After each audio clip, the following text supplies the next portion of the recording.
Chandrababu Davos పర్యటన ప్రచారం పీకు, reality week.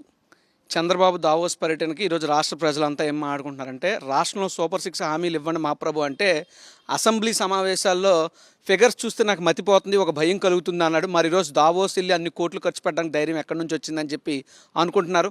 ఇంకో పక్క కేవలం దావోస్ వెళ్ళింది ఒక రాజకీయాలు చేయడానికో, లోకేష్ సీఎం అంటూ ప్రపంచ వేదికల మీద ప్రొజెక్ట్ చేసుకోవడానికో, తన సొంత కొడుకు ఎలివేషన్లకి మాత్రమే దావోస్ పర్యటనను ఉపయోగించుకున్నాడు తప్ప రాష్ట్ర యొక్క ఎలివేషన్కి చంద్రబాబు నాయుడు ఎక్కడా ప్రయత్నించలేదు. ఎక్కడా చూస్తే మా పూర్వకాలంలో పల్లెల్లో అట అని ఒక భాష ఉండేది. వస్తుందట, వచ్చిందట, వెళ్ళిందట అన్నట్టు. ఆ అట భాషలానే తప్పితే ఏది గ్రౌండ్ రియాలిటీలో లేదు. వాళ్ళు సోషల్ మీడియాలోనో పేపర్ పత్రికల్లోనో బ్యానర్ ఐటమ్గా పలానాది వచ్చేస్తుంది, పలానా వాళ్ళతో మాట్లాడుతున్నాను పబ్లిసిటీ చేశారు తప్పితే వాస్తవంగా ఇప్పుడు తెలంగాణ రాష్ట్రమో మహారాష్ట్ర రాష్ట్రమో ఎంఓయూలు చేసుకున్నట్టు కానీ, లేదా గతంలో జగన్మోహన్ రెడ్డి గారు ఉన్నప్పుడు ఎంఓయూలు జరిగినట్టు కానీ ఒక్క ఎంఓయూ కూడా జరగకుండా సున్నా పెట్టుబడులతో ఈరోజు నిస్సిగ్గుగా సీఎం షేమ్ అన్నట్టు దావోస్ పర్యటన తిరిగి వచ్చి మళ్ళీ సిగ్గు లేకుండా ఇక్కడ గొప్పలు చెప్పుకుంటున్నారు. దావోస్ పర్యటనలో ప్రజల సొమ్ముని దుర్వినియోగం పరచడం తప్పితే ఈ రాష్ట్రానికి జరిగినటువంటి లబ్ధి ఏమీ లేదని చెప్పి మేము తెలియజేస్తున్నాం. గతంలో సామెత ఉండేది, కొండందో వెలుగును బట్టి అనేది. ఈసారి అది కూడా లేదు అసలు.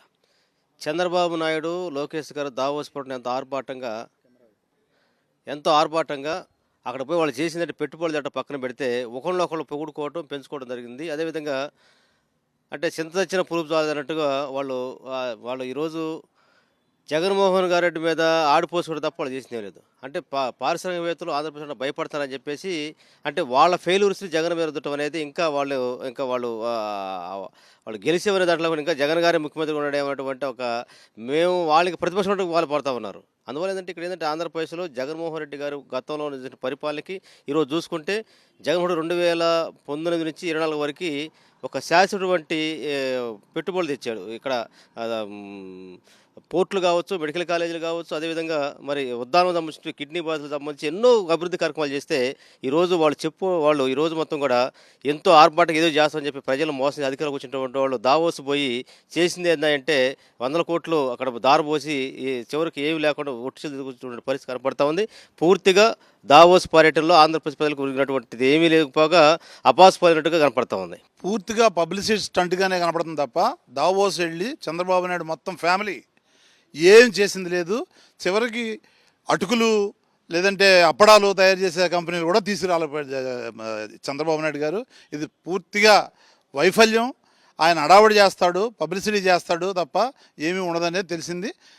ఏదో సెల్ ఫోన్ కనిపెట్టానంటాడు, హైదరాబాద్ చేశానంటాడు. ఇవన్నీ చెప్పుకొని పూర్తిగా అబద్ధాలు మాట్లాడుతూ కాలక్షేపం చేయడానికే చంద్రబాబు నాయుడు పనిచేస్తాడు తప్ప, మరి లోకేష్ అది ఇది అన్నాడు, వాళ్ళ ఫ్యామిలీ వెళ్ళింది, 100 కోట్లు ఖర్చు పెట్టారు, విహారయాత్రకు వెళ్ళినట్టు వెళ్ళి వచ్చారు తప్ప ఒక్క కంపెనీ కూడా మరి తెచ్చిన దాఖలాలు ఏం కనపట్లేదు. అదే జగన్మోహన్ రెడ్డి గారు లాస్ట్ టైం వెళ్ళినప్పుడు 1,50,000 కోట్ల వరకు పైగా మరి పెట్టుబడులు డైరెక్ట్గా రావడం జరిగింది. అంతేకాదు విశాఖపట్నం సమ్మిట్లో పెద్ద దిగ్గజాలు అంబానీ కానీ, అదానీలు కానీ, జిందాల్ కానీ, ఇట్లా ఎవరైనా చెప్పండి, టాటా కంపెనీకి సంబంధించిన వాళ్ళు కానివ్వండి, ఇంటర్నేషనల్ కంపెనీకి సంబంధించిన కానీ పారిశ్రామికవేత్తలు అందరూ వచ్చి ఇవాళ విశాఖపట్నంలో ఆయన దగ్గరికి వచ్చారు, మన రాష్ట్రానికి వచ్చారు, మన విశాఖపట్నానికి వచ్చారు. మన విశాఖపట్నాన్ని రప్పించారు జగన్మోహన్ రెడ్డి గారు.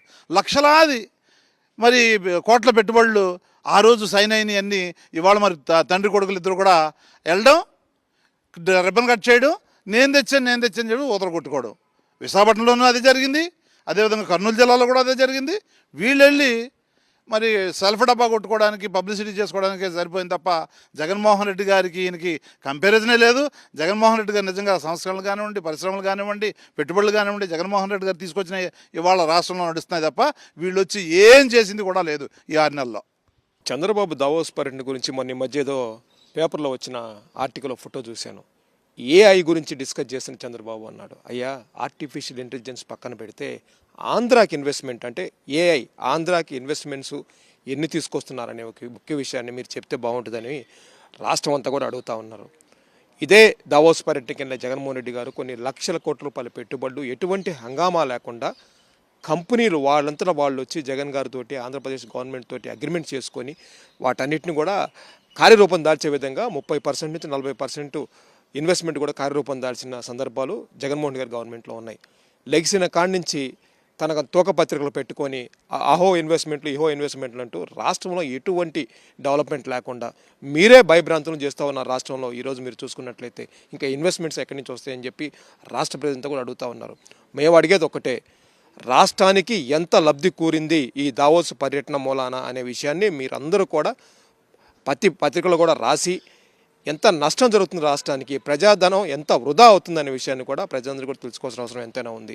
అదేవిధంగా జగన్మోహన్ రెడ్డి గారు పెట్టిన విశాఖలో పెట్టిన సమిట్లో చూసుకున్నట్టయితే కొన్ని లక్షల కోట్లు ఎంఓయూ చేయడం జరిగింది. ఒకే ఒక క్వశ్చన్ మేము అడుగుతా ఉన్నాం, దావోస్ పర్యటన అయిన తర్వాత మీరు పబ్లిక్గా వచ్చి దాని మీద ఒక డైరెక్ట్ నెంబర్స్ ఎంత మనకు అడ్వాంటేజ్ అయింది, ఎన్ని ఇన్వెస్ట్మెంట్స్ వచ్చినాయని పత్రిక ద్వారా మీరు తెలియజేస్తేనే రాష్ట్ర ప్రజలందరూ మిమ్మల్ని నమ్ముతారు. మిమ్మల్ని నమ్మి ఓటేసిన ప్రజలు కూడా ఆనందం వ్యక్తం చేస్తారని తెలియజేస్తా ఉన్నాం.